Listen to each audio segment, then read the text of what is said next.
We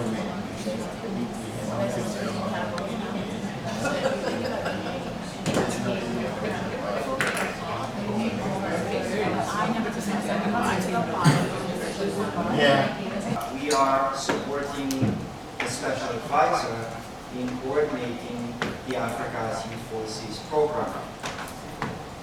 We have a full schedule in front of us, and we are very happy that you are able to join us for this open conversation with young people from Africa, including those established on the continent and the diaspora. We'll start with opening remarks by the United Nations Special Advisor, Under Secretary General Cristina Duarte, and then we will hear from 3 young African ministers to help set the stage in today's event. We will have the Minister of Environment and Sustainable Development of Madagascar. He will be followed by the Minister of Information, Communication and Technology of Namibia, and the Minister of Investment, Entrepreneurship and Industry of the Seychelles will close the stage-setting segment. Then an intergenerational fireside chat will follow, which will be co-hosted by USG Cristina Duarte and the Assistant Secretary General for Youth Affairs, Mr. Philippe Collier. We will have an excellent lineup of panelists with us.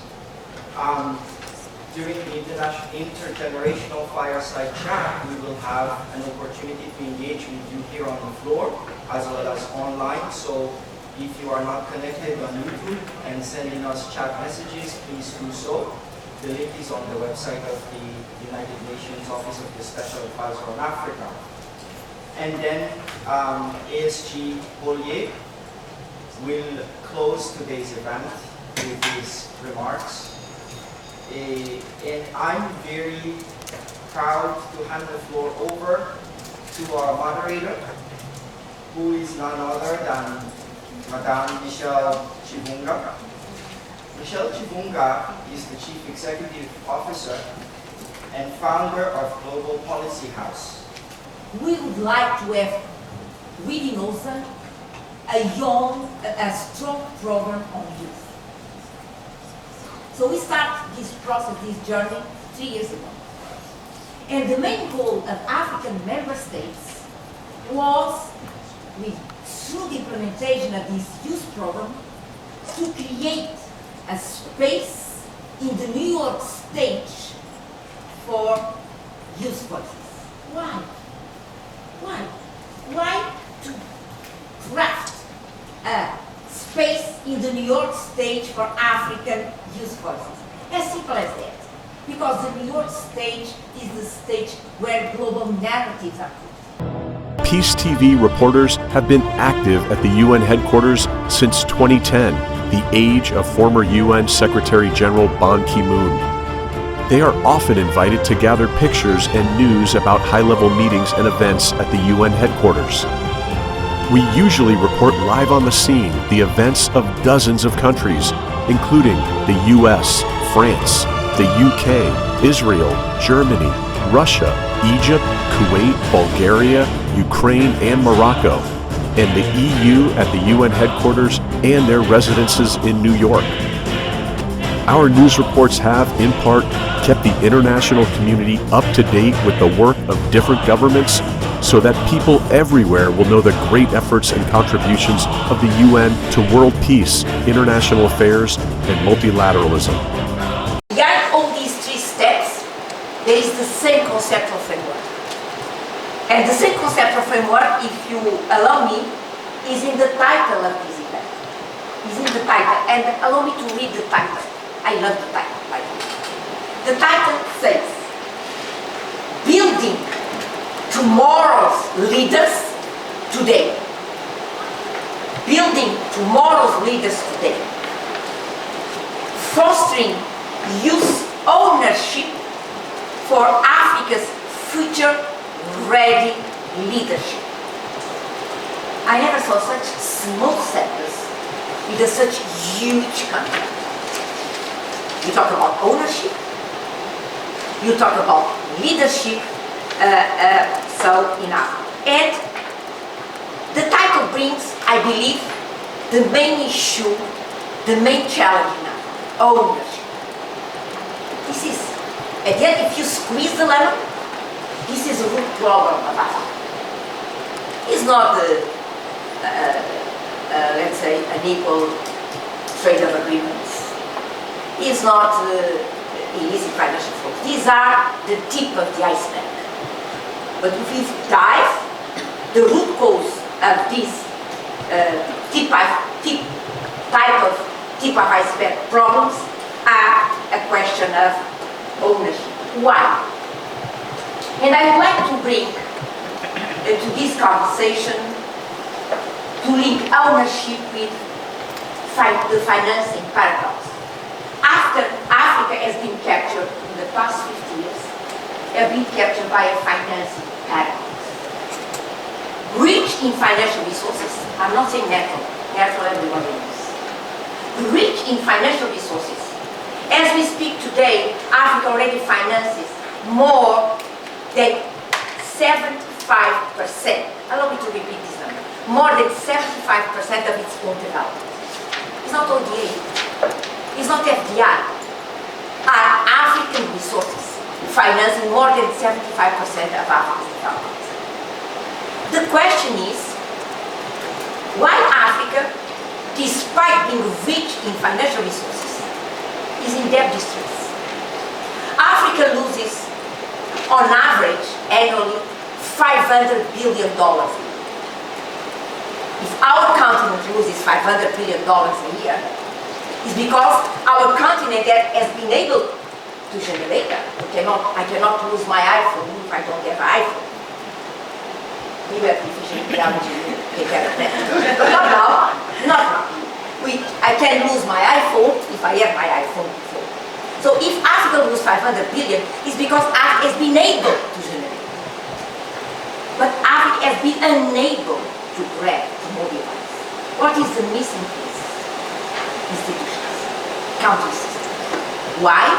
Because we're still not addressing the question of ownership and control of economic and financial. So when discussing building tomorrow's leaders today, I do believe that you as future leaders, you need to be aware. You need to be, in my opinion, allow me, this is an open and frank conversation. You need to be aware, you need to be aware that to be the tomorrow's leader that Africa needs, the Africa we want, you need to be aware that this ownership deficit needs to be addressed. Needs to be addressed. Otherwise, it will be not possible to generate Africa's future-ready, let's say, leadership. And I do believe that today, young people need to be aware of this challenge, of ownership challenge, to be ready to exercise down the road a strong leadership that address the root problems. We're addressing a number of areas that one talked about. I will just head on straight to introduce our ministerial delegation that is kindly joined us today. Very, very excited to have the young ministers who are here to also speak to all of you young people, and also to really kind of tell us a little bit about what is happening in their countries. So I'll start by the introduction of all the ministers, and then we'll go in that order in terms of the presentations from the ministers. First and foremost, really excellent to have His Excellency Mr. Fontaine, Minister of Environment and Sustainable Development of Madagascar. Second, we also have Her Excellency Ms. Emma Perez, Minister of Information, Communication and Technology of Madagascar. And finally, but certainly not least, we have Her Excellency Ms. Bigot's Minister of Investment, Entrepreneurship and Industry. But it's also about looking at the critical sectors to grow our economies. Right, Honourable Minister talked about that very, very strongly.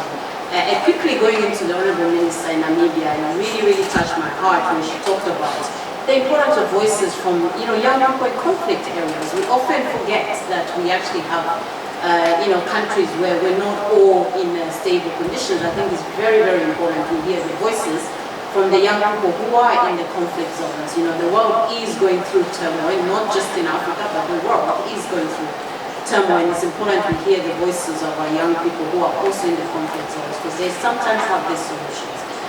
Also very important, the Honorable Minister talked about, you know, the transition to action.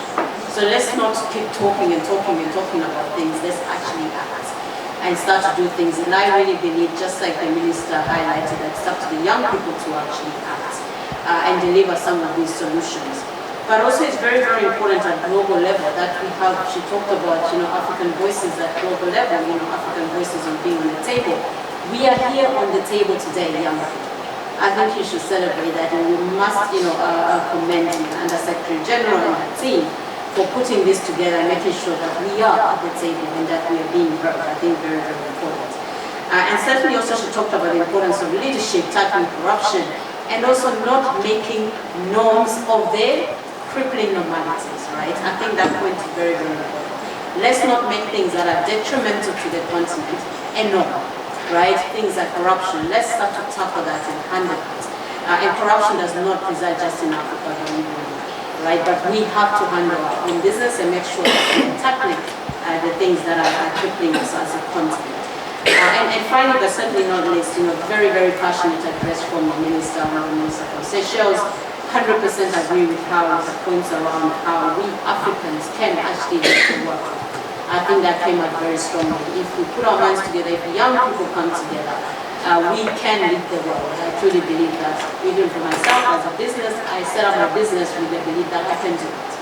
Right? Yes, I am in a very male-dominated sector, but so what? I am ready to do it. So I really want young people to also believe that we can do it and lead. Most of the countries are already moving into artificial intelligence. We cannot only be focused on making universal education. I'm sorry. We have not delivered 20 years ago. Now we need to deliver what we have delivered, and at the same time grab the 21st century. We need to have elasticity in our mindset to be able to put into motion at the same time different work streams. Those work streams to address past challenges that we have not done. So, I'm sorry, but we need to do. But at the same time, the same mindset needs to be ready for what? For artificial intelligence. And I do believe that let's have this conversation, because without education and without approaching education as the tool to grab the future, will not get there. With these words, I would like to give the floor to my dear colleague, to Philip. The floor is yours. Thank you, Cristina. Good morning to everyone. I'm really happy and it's a pleasure to join this event today. And thank you, Cristina, especially to you and your team, rather people closer to the United Nations. And that's why in 2022, the United Nations General Assembly established the United Nations Youth Office. And that's a big step, because this means that all the member states, all the countries of the United Nations agreed that how to bring young people closer to the decisions in this institution, in this whole system, is crucial for the years to come. Young people are experts in their own lived realities. African young people are experts in what is happening and what needs the African region, and are experts in how to bring this experience into the global discussions. So consulting and meaningfully engage with young people is critical if we want to address effectively the issues of this world. And meaningfully engage with young people is critical if we want to create and to build trust between institutions and young people. So for me, it's a pleasure to be here to have this conversation, and I think that we should pass to the important which is to hear about the experiences of 4 young leaders from the region. I think that two of them are joining us here in present. 2 of them are joining virtually. I hope that Ahmed made it. Yes, great, because I think that at the beginning there was some issues with the connection. But I don't know, Christina, if you want, maybe we can pass the mic to our guests so they can, and panelists, so they can introduce themselves. So here in the room we have Rakia and Kenneth, and virtually joining us Jasmina and Ahmed. So I will, if it's okay, pass the mic to Rakia, and you can introduce as you want, you personally and your experience, and then Kenneth, and then the network where we bring in partnerships, bring in certain resources so that they can be able to transition into certain different spaces. So I believe that that's where you have a say in some way, and appreciate you for letting me share their voice. Thank you, Kenneth. Thank you also for bringing into the conversation the diaspora and how they can contribute also in this global and also in the regional platform. So now, Jasmina, if you're there, maybe we can pass the mic to you for your introduction. Yes. Hi, everyone. I think that we touched on this earlier. Innovation and entrepreneurship needs to be integrated into the school curricula, ensuring that all young people, regardless of gender, have the opportunity to develop necessary skills and mindset, including AI literacy as well, and digital literacy, as mentioned earlier. So we need to create a more supportive and youth-friendly ecosystem that facilitates collaboration and knowledge among youth entrepreneurs, industry experts, investors, policymakers. This can be through the use of incubators and accelerators and innovation hubs that are already existing. So tapping into this and providing them with access into the market is a great opportunity, and with the mentorship as well. So when we were talking about ownership earlier, I thought it was important to also mention the importance of strengthening intellectual property rights. So these protection laws and regulations are important for young people, especially that are starting off with these new business ideas, to ensure that their rights are protected. And especially for women, the registration process, sometimes it's very difficult and it's very expensive. So this prevents people from even entering into this space. So we need to make sure that it's very streamlined and easier to access this information. For e-health in particular, when young people are trying to develop these innovations, and for social innovations, it should be easier. They need to know about the IRB process.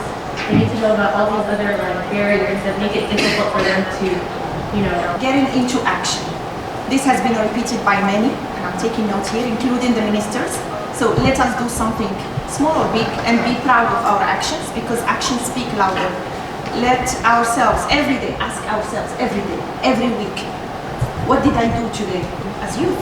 Because whether we like it or no, I'm part of the youth. I'm transitioning also. Some white hair. So what did I do today? What did I do this week for the community? So we need to ask ourselves, to improve ourselves, to improve the family, to improve the community. It starts like this, And like the minister from Namibia said, we need to stop being frustrated. Negativity leads nowhere. We need to look for opportunities, and we're smart. We're having opportunities. This, me, myself, now, it's not the same opportunities that I had 15 years ago. We need to look for those opportunities and to reflect on the aspirations of the African youth. And yes, the continent is getting younger, and this is by itself and de facto an opportunity.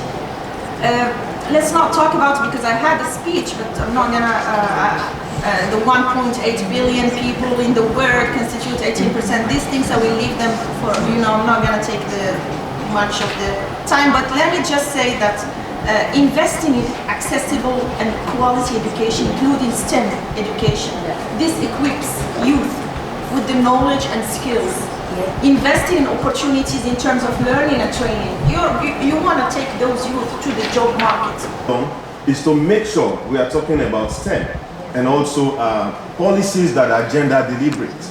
He has made sure that any lady or any woman who is studying STEM at university level.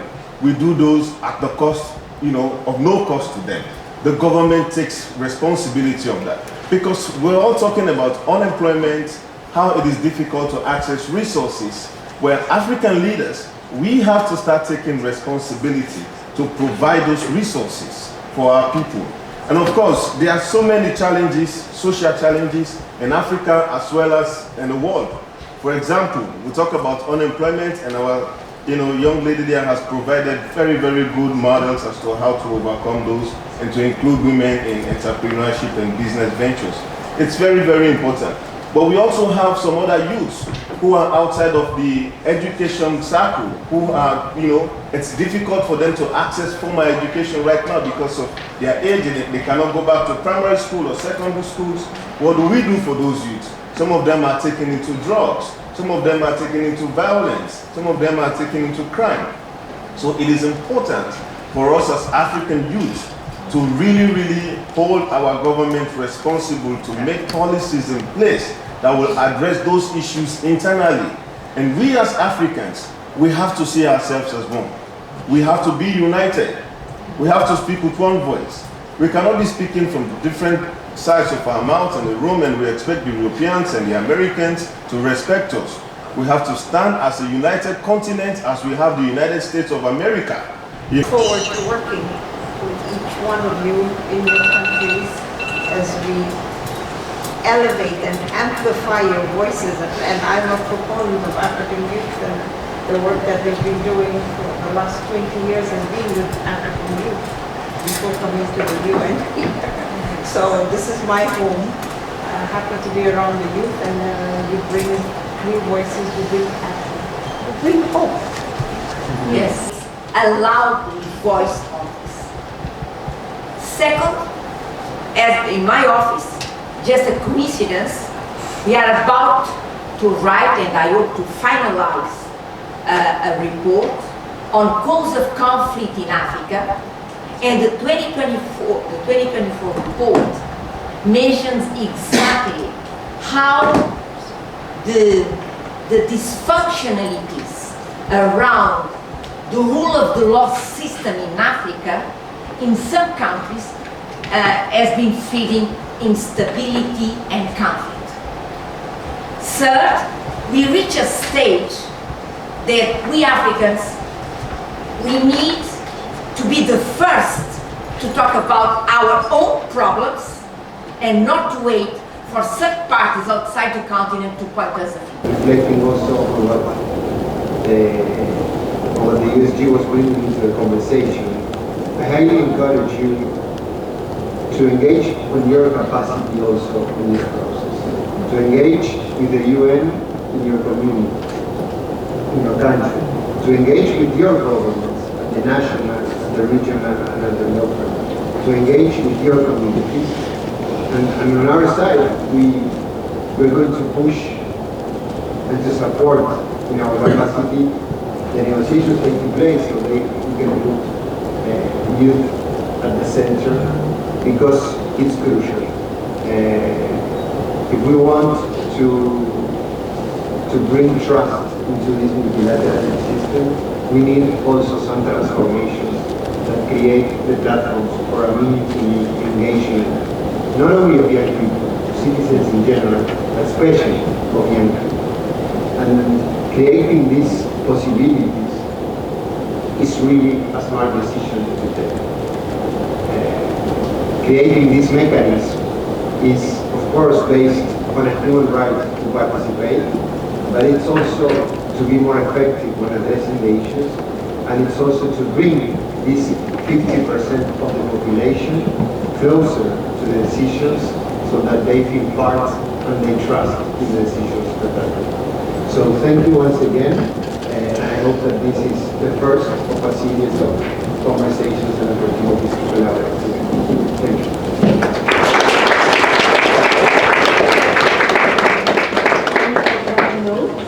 Ladies and gentlemen, we would like to close off the session. It's been a real pleasure. We want everybody online. Thank you for joining us. Everybody in the room, thank you for being with us. I leave you with just a very simple line that I tell my team all the time.